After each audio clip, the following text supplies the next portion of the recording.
हे दोस्तों, आज बात करेंगे जी इंटरटेनमेंट एंटरप्राइज लिमिटेड का।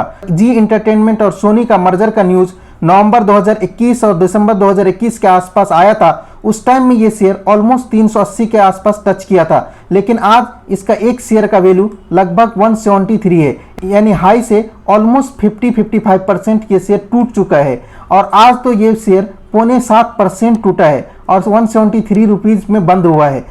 आज के वीडियो में हम देखेंगे कि जी और सोनी के मर्जर का स्टोरी क्या है और फिर अपना काम का बात करेंगे कि क्या इस स्टॉक में अभी पैसा लगाने का सही समय है या इस स्टॉक से हमें दूर रहना चाहिए। इस स्टोरी का शुरुआत होता है साल 2019 में।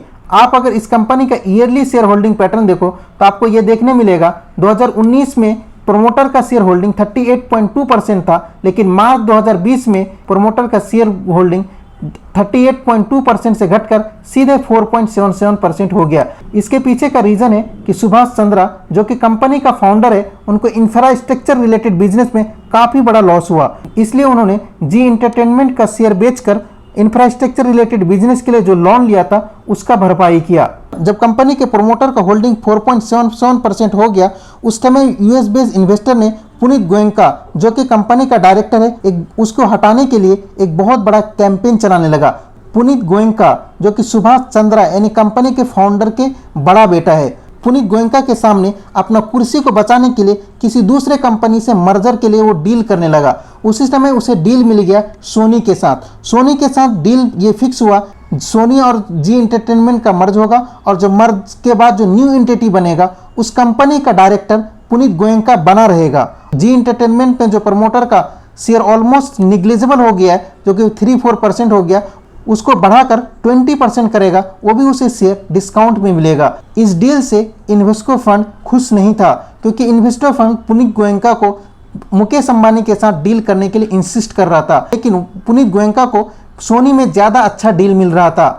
इसलिए इन्वेस्टो फंड ने 2021 और 2022 में अपना कंप्लीट 15-16% शेयर बेच के कंपनी से पूरा एग्जिट कर लिया। जी और सोनी के डील का लगभग 2 साल हुआ, लेकिन अभी भी मर्ज नहीं हुआ है, क्योंकि अभी भी कुछ केस NCLT यानी नेशनल कंपनी लॉ ट्रिब्यूनल में अभी भी पेंडिंग है। इसके वजह से जी और सोनी का मर्जर अभी भी नहीं हुआ। लेकिन recently conference call with investor में कंपनी के डायरेक्टर पुनीत गोयनका ने काफ़ी कॉन्फिडेंस से कहा है कि जी और सोनी से मर्जर रिलेटेड जितने भी केसेस थे वो सारा कुछ कोर्ट के बाहर और कुछ कोर्ट के अंदर ऑलमोस्ट सॉल्व हो चुका है, इसलिए इसमें कोई परेशानी नहीं है। लेकिन इसी बीच सेबी यानी security and exchange board of India का एक नया ऑर्डर आ चुका है। इसमें यह बताया गया है सुभाष चंद्रा या पुनीत गोयनका किसी भी लिस्टेड कंपनी का डायरेक्टर 1 साल तक नहीं रह सकता है, क्योंकि उस पर आरोप है कि 2019 में 200 करोड़ जी का रुपया गलत तरीके से सुभाष चंद्रा ने प्राइवेट कंपनी को ट्रांसफर किया है।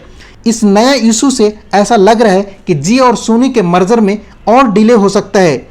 अब अपना काम की बात करते हैं कि क्या इस शेयर में आपको इन्वेस्ट करना चाहिए या अभी थोड़ा रुक जाना चाहिए। इसके लिए हम कंपनी का फंडामेंटल देखते हैं। आप अगर इसका फंडामेंटल देखोगे तो आपको देखने मिलेगा क्वार्टर ऑन क्वार्टर बेसिस ये कंपनी का सेल्स इंक्रीज नहीं हो रहा है, ऑलमोस्ट कॉन्स्टेंट है, लेकिन एक्सपेंस जो है कंटिन्यूसली इंक्रीज हो रहा है। एक्सपेंस कंटिन्यूसली इंक्रीज होने का रीज़न ये है कि कंपनी जो कंटेंट क्रिएशन करने के लिए टेक्नोलॉजी यूज करती है, महंगाई की वजह से इसका जो टेक्नोलॉजी है वो महंगा हो चुका है, इसलिए इसका एक्सपेंस बढ़ रहा है। लेकिन सेल्स ग्रोथ ना बढ़ने का रीज़न है कंपनी का एड रेवेन्यू में कमी आया है, क्योंकि महंगाई की वजह से बहुत सारे कंपनी जो एड में खर्चा करती थी उस खर्चा में कटौती किया है, इसलिए कंपनी का सेल्स नहीं बढ़ रहा है। अब अगर नेट प्रॉफिट का बात करें तो मार्च क्वार्टर में कंपनी का नेट प्रॉफिट निगेटिव में रहा है।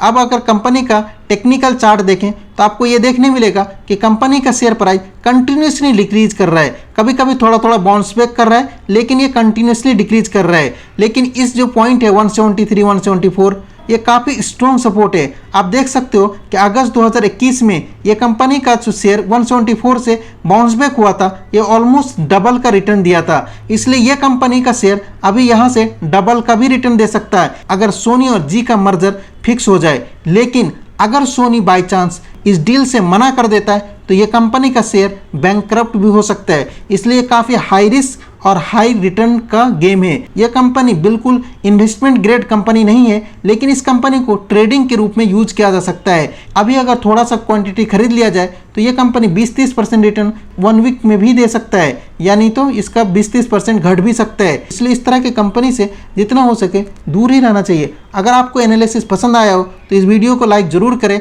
और इसी तरह के वीडियो के लिए इस चैनल को सब्सक्राइब जरूर करें। Thank you for watching this video.